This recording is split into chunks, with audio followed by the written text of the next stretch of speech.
Bienvenidos a Conexión, Crecimiento y Servicio.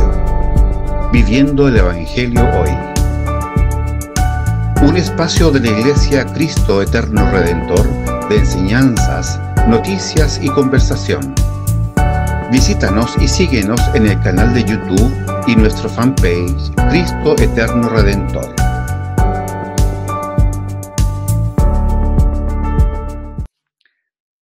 Bienvenidos nuevamente, queridos hermanos y amigos, a nuestro programa Conexión, Crecimiento y Servicio, viviendo el Evangelio hoy. Vamos a seguir revisando la Confesión de Fe de Londres de 1689 en el tema que habíamos retomado en nuestra última sesión, que es acerca de la creación y específicamente del hombre. Ya habíamos hablado en la sesión anterior acerca de cómo Dios creó la tierra en el lapso de 6 días y vimos el proceso creativo de Dios. Sin embargo, llegamos al momento de hablar de alguna manera en lo que algunos teólogos mencionan como la corona de la creación, ¿no? Como la joya que corona su creación, que es el hombre. Y es muy interesante lo que la confesión tiene que decirnos respecto a esto, porque de nuevo nuestros hermanos sintetizaron las doctrinas esenciales de lo que la Biblia nos enseña respecto a la creación del hombre y lo expresaron en algunos párrafos, no basándose del todo en una idea creativa solo de ellas, sino considerando también lo que nuestros hermanos ya habían visto antes de la Confesión de Fe de Westminster. Así que para empezar el día de hoy, me gustaría que inclinara su rostro, que nos acompañara y pudiéramos orar al Señor para que esta información que vamos a recibir hoy día sea mucho más que eso, ¿no? Para que pueda llegar a nuestro corazón y podamos maravillarnos del Dios maravilloso que tenemos y también, sobre todo por lo que vamos a ver hoy día, de la responsabilidad que tenemos nosotros delante de Él y delante de la gente en el mundo. Así que le invito a que podamos orar. Padre, te damos gracias por tu misericordia y tu fidelidad. Te damos gracias por tu gran amor y gran bondad que hoy día nos permite, Señor, estudiar más tu palabra. Y te damos gracias en especial por aquellos hermanos que hicieron esto posible, Señor, por tantos hermanos que a lo largo de los años, cientos de años atrás, Señor, estudiaron diligentemente, buscaron, indagaron, que no se creyeron sabios en su propia opinión, sino que consideraron lo que tu iglesia ha venido creyendo a través de toda su existencia. Y hoy día podemos tener esta instancia en que podemos reconocerte a ti y reconocer tu palabra. Por eso rogamos tu guía y tu dirección y que esto sea de provecho y de edificación. En el nombre de Jesús, amén y amén. Vamos a ver entonces la presentación que tenemos para el día de hoy. Como les decía, estamos en el capítulo 4 de la Confesión de Fe, que es de la creación, y vamos a ver el párrafo 2.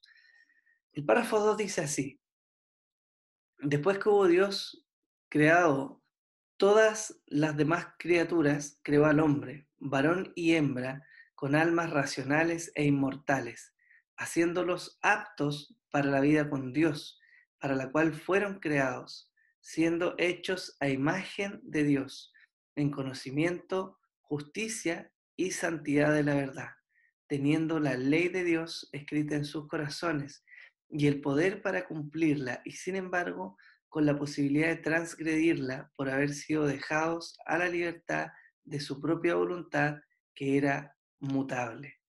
Entonces, ¿de qué nos habla el párrafo 2? Podríamos resumirlo básicamente como que nos habla de la constitución del hombre y menciona los siguientes aspectos. Nos dice que el hombre, es decir, la humanidad, fueron creados como varón y hembra, ¿ya? Nos dice también que fueron creados con un alma racional e inmortal. Nos dice que el ser humano fue creado para la vida con Dios y apto para la misma, que fue hecho a imagen y semejanza de Dios, con su ley escrita en el corazón y con una voluntad mutable.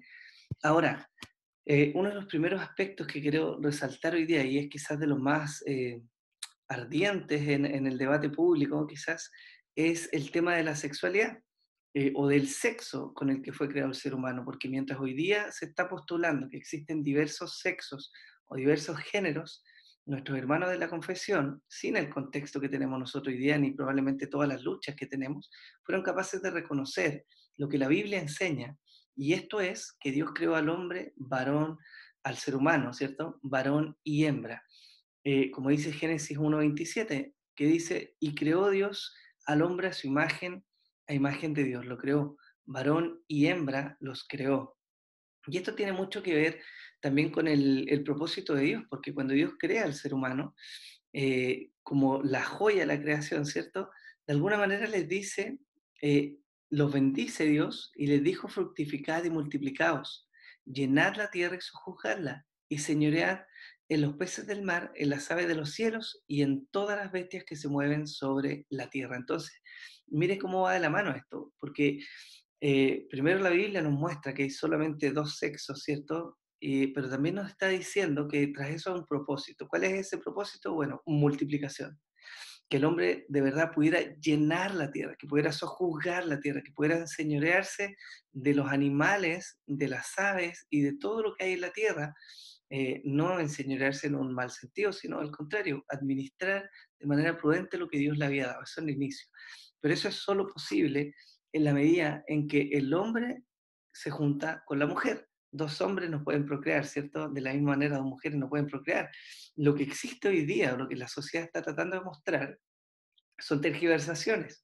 E incluso muchas ambigüedades en los sexos que ocurren hoy día son fruto más bien de la caída del ser humano y no de su imagen inicial, de su esencia inicial. Y nosotros estamos hablando cómo Dios creó al hombre en sus inicios.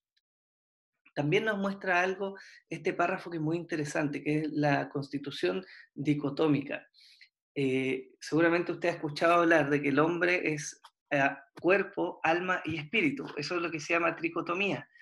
Pero esa no es una visión de la verdad que nuestros hermanos, los cristianos, han sostenido a lo largo de la iglesia. Es una idea recientemente nueva y presenta inconvenientes que vamos a pasar a ver con más detalle. Pero la Biblia nos dice respecto a esto de que Dios creó al hombre con un alma y con un cuerpo, es decir, una visión dicotómica. Y Santiago 2:26, por ejemplo, nos dice, porque como el cuerpo sin espíritu está muerto, así también la fe sin obras está muerta. Y claramente estamos hablando del tema de la fe y de las acciones que vienen como consecuencia de una fe genuina, ¿no? Pero este ejemplo es muy importante, porque Santiago está reconociendo en su discurso, Santiago, alguien que cita mucho la sabiduría proverbial, nos está diciendo, bueno, el cuerpo tiene que ver con el espíritu, ¿ya? Y yo sé que quizás está pensando, bueno, espíritu, alma, cuerpo, ¿cómo es? Pero la verdad es que los autores bíblicos usan en la mayoría de las ocasiones, de manera indistinta, espíritu o alma como un sinónimo, ¿ok? Lo importante es que acá Santiago nos está mostrando el reconocimiento de la constitución del hombre en dos partes, una parte física y una parte espiritual, que es lo que concuerda con el resto del relato bíblico. En Mateo 10:28 se nos dice, y no temáis a los que matan el cuerpo, mas el alma no pueden matar. Temed más bien a aquel que puede destruir el alma y el cuerpo en el infierno. De nuevo, entonces, nuestro Señor, cuando estaba enseñando, está reconociendo que en la constitución del ser humano existen dos partes fundamentales, que son la física, el cuerpo, y la espiritual, el alma o el espíritu, como sale en otros versículos.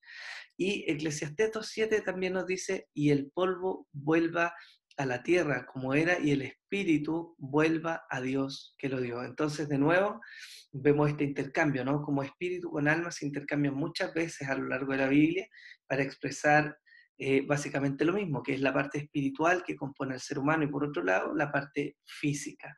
Entonces, vemos a lo largo de la escritura cómo hay un reconocimiento de dos partes, es decir, una visión dicotómica para la constitución del ser humano. Ahora, la declaración de fe, nuestra confesión de fe en realidad, y la herencia cristiana se oponen a la visión griega respecto a la composición del ser humano. Esto es súper importante porque ya lo reconocía la iglesia, en su momento tuvo una lucha con eso, pero nuestros hermanos lo rescatan y lo vuelven a resaltar en la confesión de fe. En lo griego existían básicamente dos grupos. Un grupo que veneraba la espiritualidad del hombre y por lo tanto veía todo lo físico, su cuerpo, como algo negativo, como un lastre para su desarrollo espiritual, como algo casi diabólico, malvado, ¿no?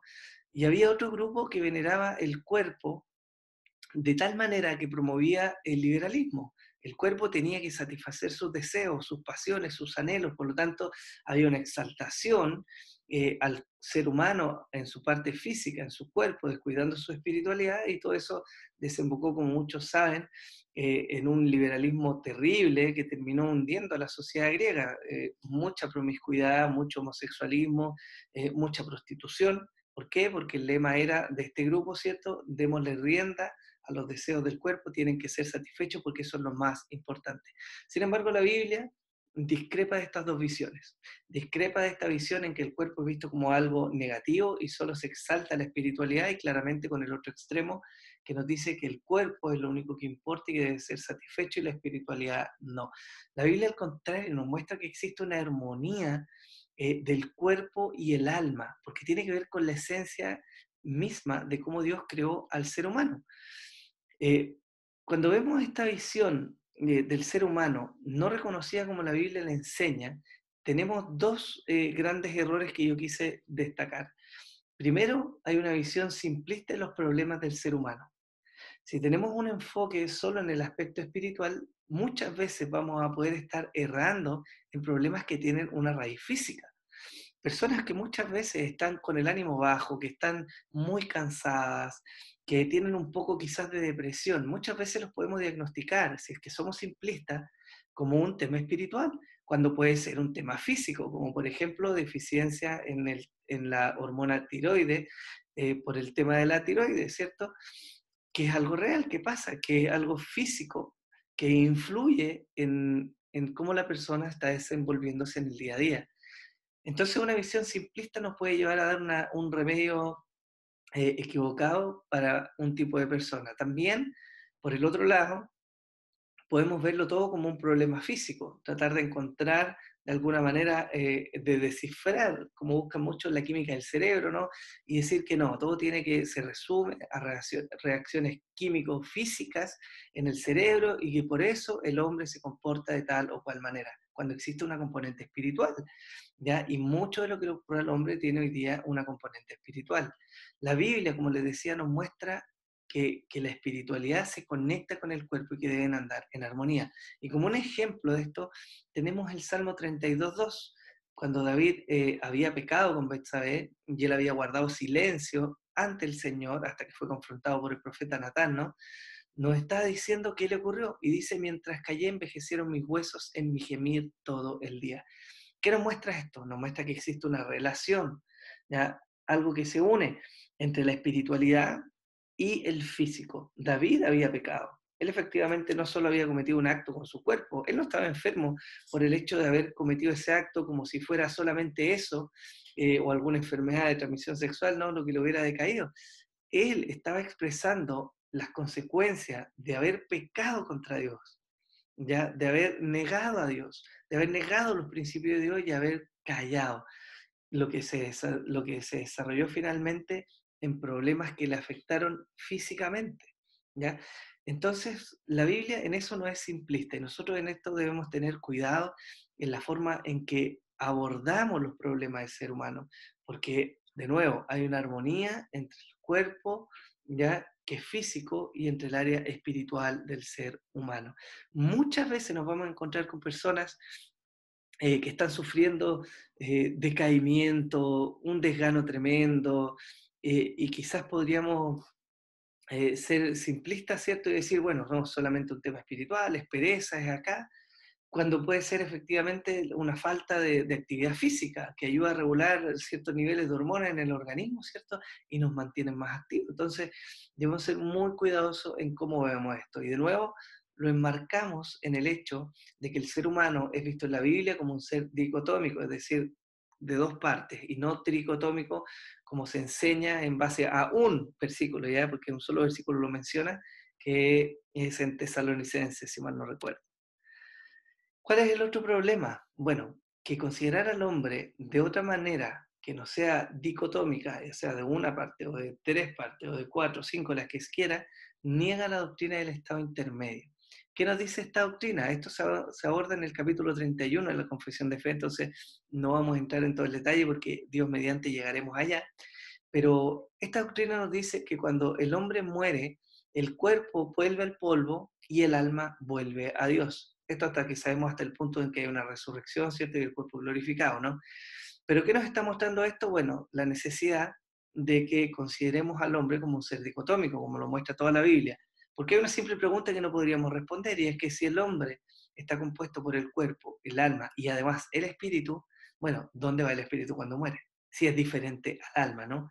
Y la verdad que la Biblia nos muestra que el espíritu o el alma, indistintamente usado, vuelve a Dios. Por eso es importante ver esto, porque si no, tenemos serios problemas para expresar lo que ocurre después de la muerte con el ser humano, ¿ya? Porque esto es lo que la Biblia nos está mostrando como luz.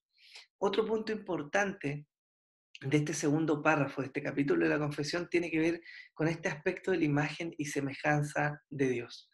A pesar de que muchas veces a priori vemos que hay significados diferentes entre imagen y semejanza, la verdad es que los autores bíblicos suelen usarlo de manera intercambiable. En Génesis 1:26, por ejemplo, se nos dice, dijo Dios, hagamos al hombre a nuestra imagen conforme a nuestra semejanza, ¿cierto? Y en Génesis 5:3 se nos dice, y vivió Adán 130 años y engendró un hijo a su semejanza, conforme a su imagen, y llamó su nombre Set.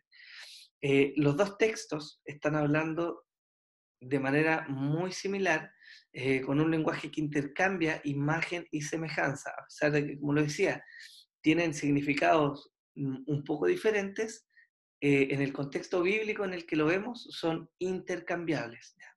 ¿Y eso por qué es importante? Porque podemos aclarar un poco a qué se refiere la Biblia cuando nos está diciendo que el hombre es imagen y por lo tanto semejanza de Dios. Lo primero que es necesario ver de esto es que el hombre no posee la imagen de Dios. ¿Ya? Y eso es algo muy importante ver, quizás un pequeño detalle, pero es muy relevante para lo que sigue, porque el hombre no posee la imagen de Dios, el hombre es imagen de Dios. Es decir, la imagen de Dios no es algo que el hombre pueda ganar o perder, ¿ya? Es el hombre mismo. Está en la esencia del ser humano la imagen de Dios. Por lo tanto, no es algo de lo que se pueda deshacer. ¿Qué implicación tiene eso? Bueno, que no hay hombres que posean más o menos imagen de Dios que otros. Podemos claramente, y lo vamos a ver, caminar hacia una vida que nos lleve de nuevo, a través de un proceso de redención, a reflejar más a Dios con nuestra vida.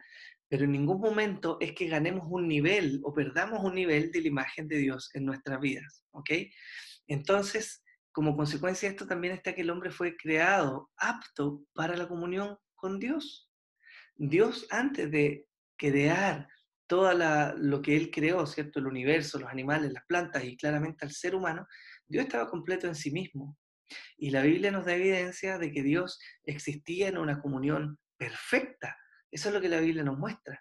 Entonces, cuando el hombre es creado como imagen y semejanza de Dios, también es creado con esta capacidad de tener comunión con Dios. Y eso es maravilloso, porque nos habla un poco de cómo después la obra de Cristo nos vuelve a poner en esta posición en que podemos volver a tener comunión con Dios.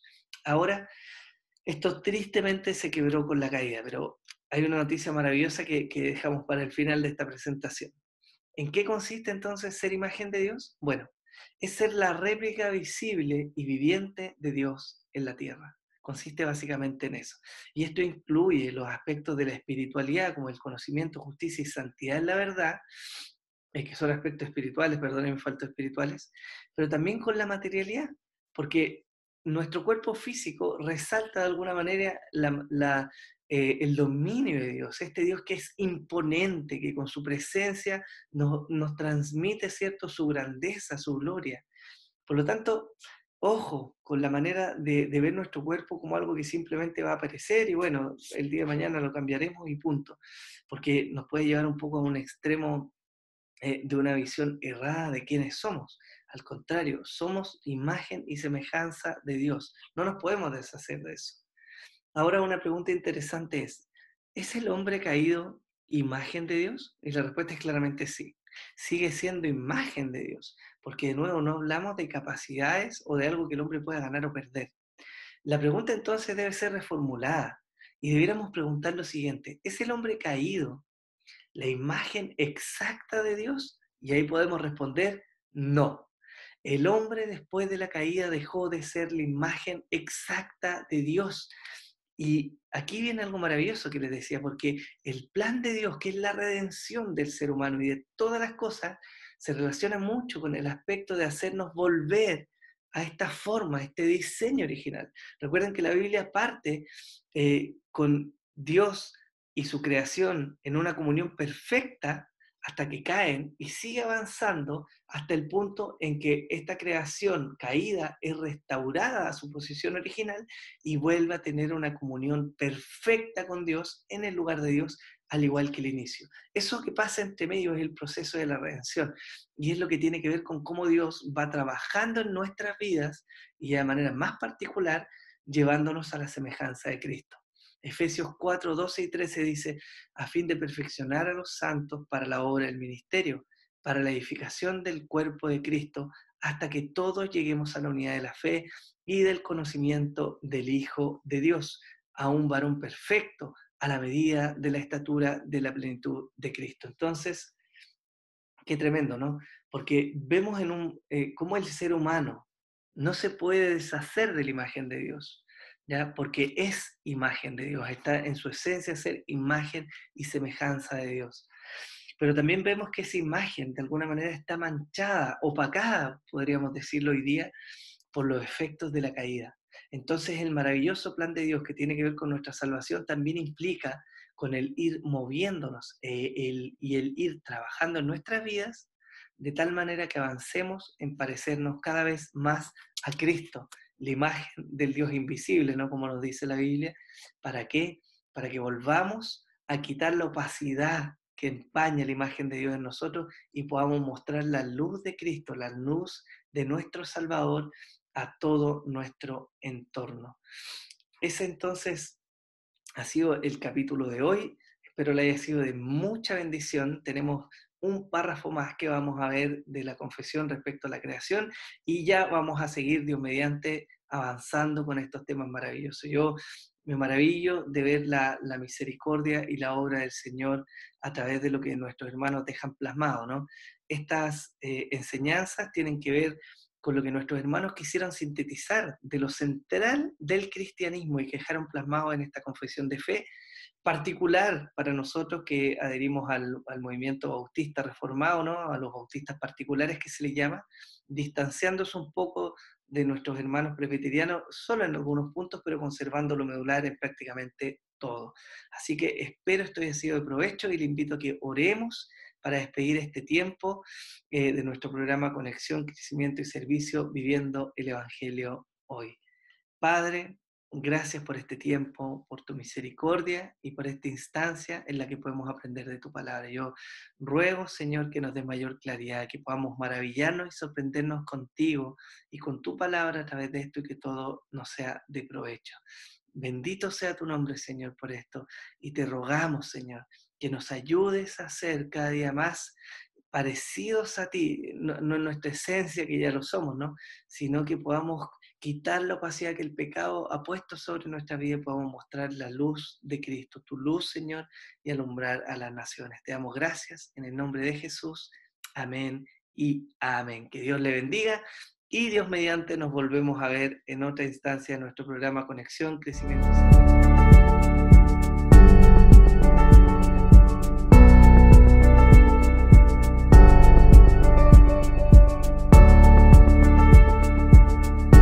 Bienvenidos a Conexión, Crecimiento y Servicio, Viviendo el Evangelio Hoy. Un espacio de la Iglesia Cristo Eterno Redentor de enseñanzas, noticias y conversación. Visítanos y síguenos en el canal de YouTube y nuestro fanpage Cristo Eterno Redentor.